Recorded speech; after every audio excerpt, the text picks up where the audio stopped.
Shwmai! Tony Pennock, shwmai! How are we? Happy Pancake Day. You keep it, man? Pancake day to you too. Are you a pancake man? Are you a pancake person? I am today. You are today. Well, it's Pancake Day, and I thought to mark the occasion, Pancakes with Pennock was the best thing I could come up with. Dogs with Dyer, now pancakes with Pennock. Dogs with Dyer and now Pancakes with Pennock. That looks a lot.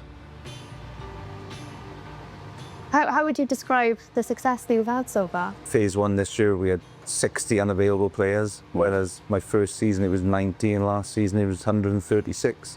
To this season, I know the squad, apart from Jack Wilson, got injured in pre-season, everybody's been available for the majority of it. And we see it with so many teams in this league. Everyone, or a lot of teams, seem to start off really strongly.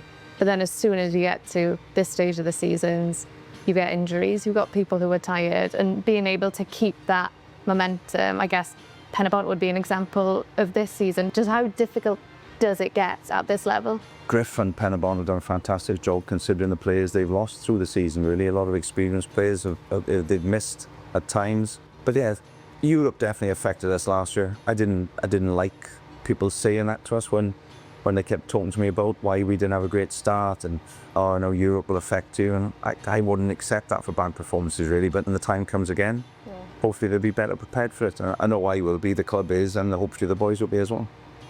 Right, I need you to pass me a plate, Tony, because look at this. We've got one. Practice makes perfect. No pressure. It's a big one. How do you switch off from football? Golf, walking. I like to read, but probably haven't read much for the last 12 months or so. Okay, what do you like to read? Anything to do with sport. Well, oh wow, look at that. Hey. Do you find it easy to switch off? Or how much does this place and the prep and everything, how much does it consume you? Not as much as it did 2 years ago. I think I'm learning to handle it a bit better. I don't get as stressed as I used to. I don't know why that is, I'm not sure. Some games, I'll be honest, I'm really nervous for a game. Some games I'm pretty chilled out. So there's no consistent thing with me, really. Right, I've got a plate ready to go. I couldn't find bigger plates, it's so small. Not bad, then. You've gone for the Biscoff. Biscoff. Yeah, I thought I'd treat myself today. Nice. Bit I've of gone Biscoff. classic lemon and sugar. The season that you're having so far at Haverfordwest, it feels completely different to your first 2 years here. What's made the difference this year?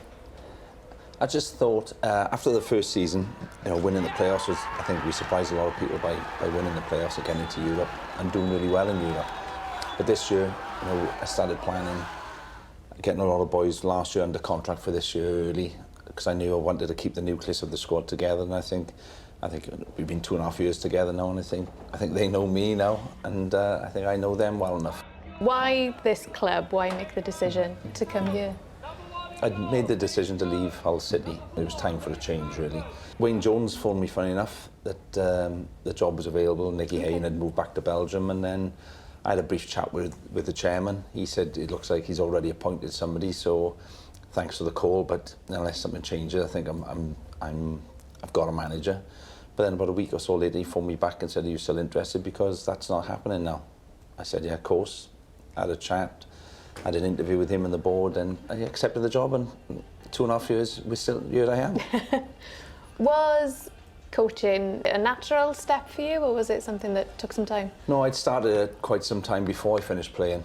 I broke my leg playing for Newport County, and that was sort of the end of my career. By then, I'd already done my goalkeeping B and my outfield B, so it was the right transition. Who was your biggest influence as a coach? I was really fortunate to work with the managers I've worked with, not only as a coach at Hull City, but also as a academy manager at Swansea and at Hull. Working with Brendan and Roberto is something that I'm really grateful for, because you learn a lot on your coaching qualifications and when you're away studying, but day to day at a football club you see more things that are going on that you have to be prepared for.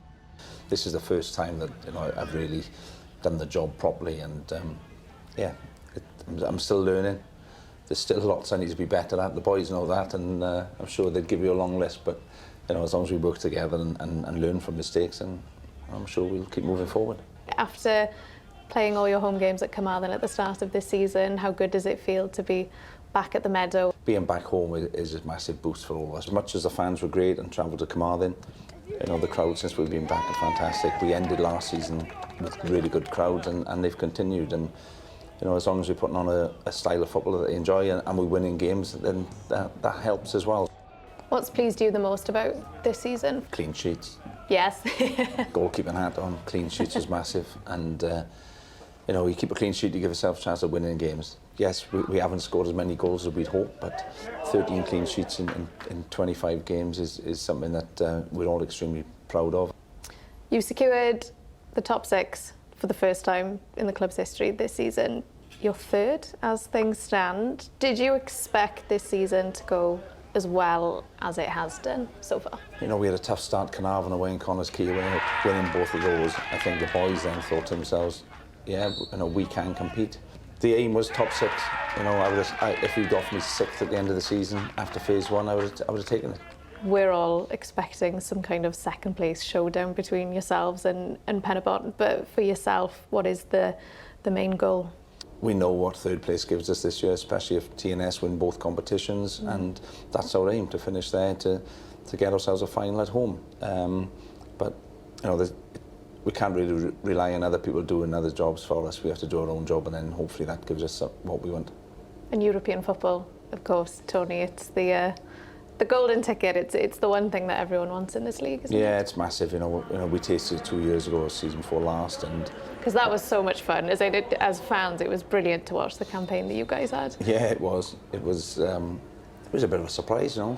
We backed ourselves against anybody, but going to Met and then going to Newtown and winning both games on penalties was something that, you know, and then winning the first game in Europe on penalties as well. You know, it was just a mad period for everybody concerned at the club. But it's something that we want, and something that every team in our division wants, because they know financially how much it can help your club. Well, Tony, diolch yn fawr. Diolch for the pancakes. Thanks for putting up with my terrible cooking skills. But thank you for the warm welcome here at Haverfordwest, and good luck for the rest of the season. Thank you very much. Woohoo! I think that's a wrap. Going to try the pancakes? Yeah, well, I have tried them. They are... Yeah, mine's nice. Do you want some pancake? Anybody over there?